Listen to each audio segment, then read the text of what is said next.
안녕하세요. 뉴스반장입니다.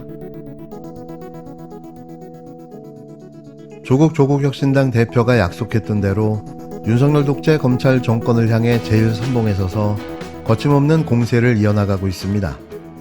물론 여기에 한동훈 국힘당 비대위원장과 이원석 검찰총장, 소위 말하는 윤석열 사단의 친윤 검사들은 덤인데요. 매일같이 두들겨 맞다 보니 이들의 정신도 어질어질한 모양입니다.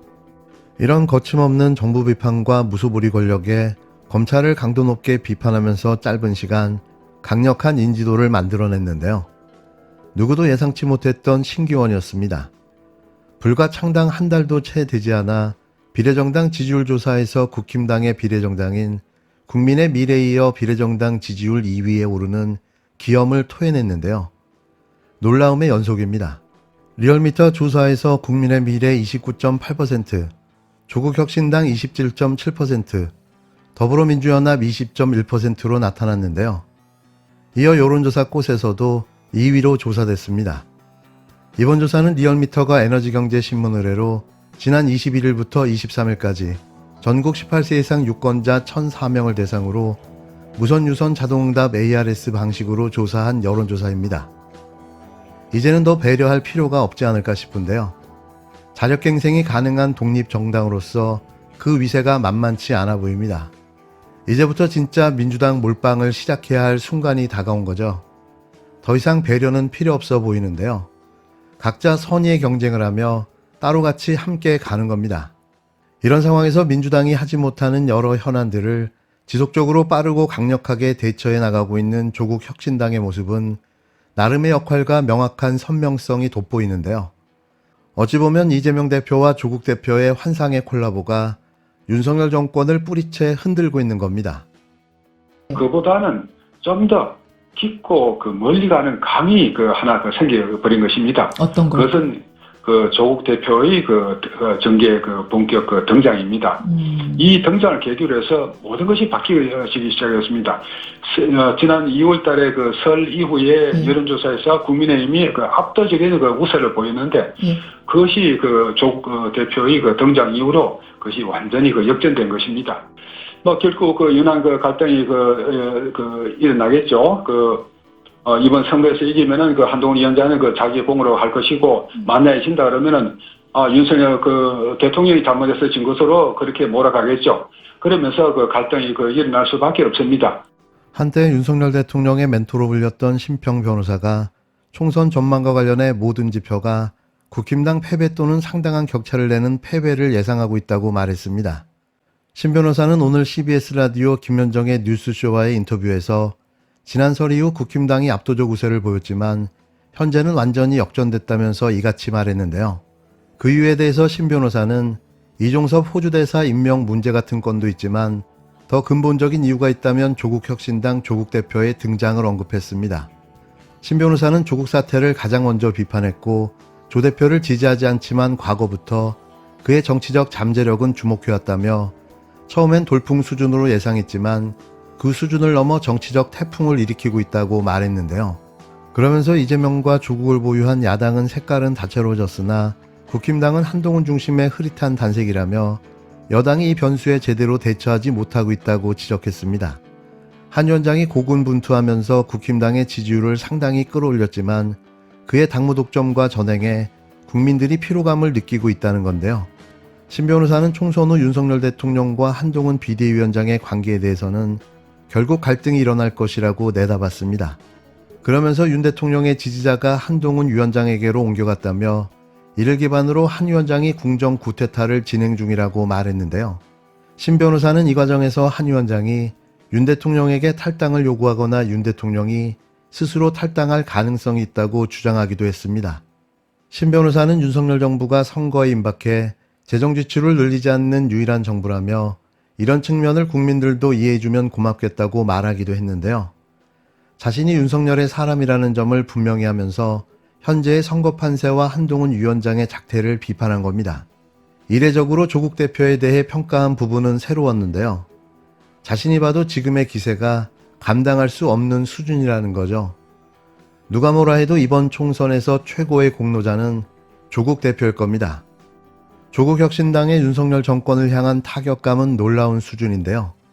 특히 윤석열의 황태자로 불리는 한동훈에 대해서는 더 가혹하기만 합니다. 정치검사 나부랭이가 감히 대한민국 최고의 형사사법 전문가를 상대로 제대로 싸움이나 한번 해볼 수 있을까 싶은데요. 그런데도 매일같이 옹알옹알 알아들을 수 없는 소리를 내고 있는 거죠.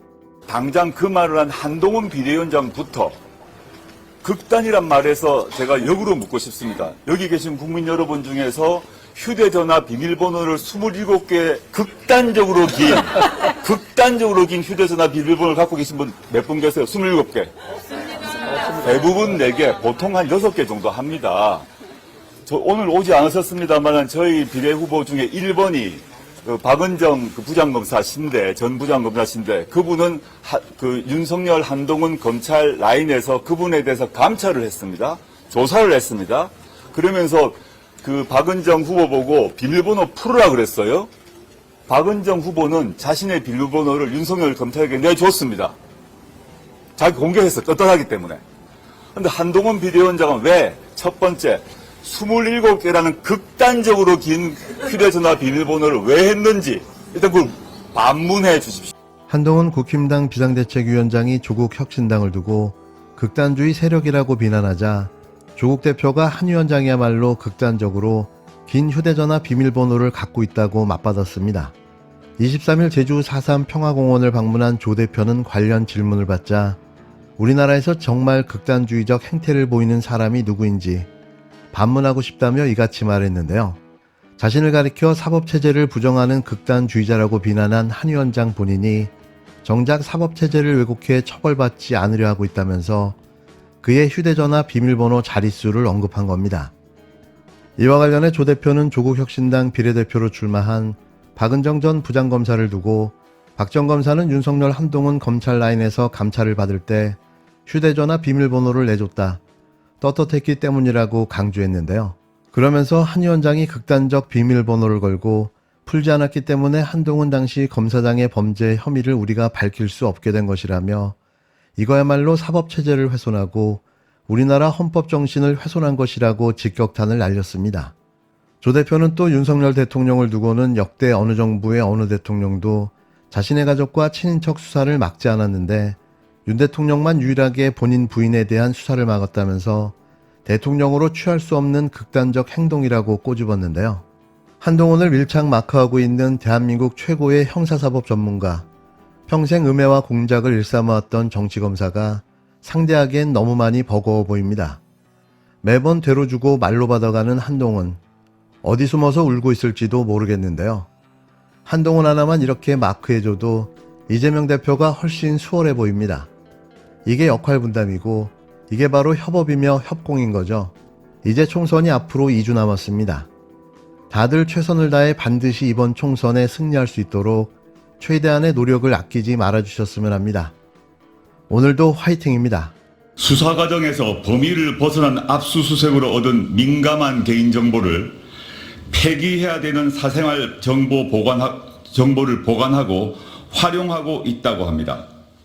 명백한 불법입니다. 검찰의 민간인 불법 사찰 도구인 D넷의 민낯이 드러난 것입니다. 탐사보도 전문 매체인 뉴스버스의 관련 보도는 충격적입니다. 법원이 발부한 압수수색 영장에 포함되지 않은 압수수색 대상이 아닌 개인정보와 사생활이 담긴 휴대전화 정보를 검찰이 불법적으로 수집, 관리, 활용해왔다는 것입니다. 수사와 관련 없는 정보는 즉각 폐기해야 합니다.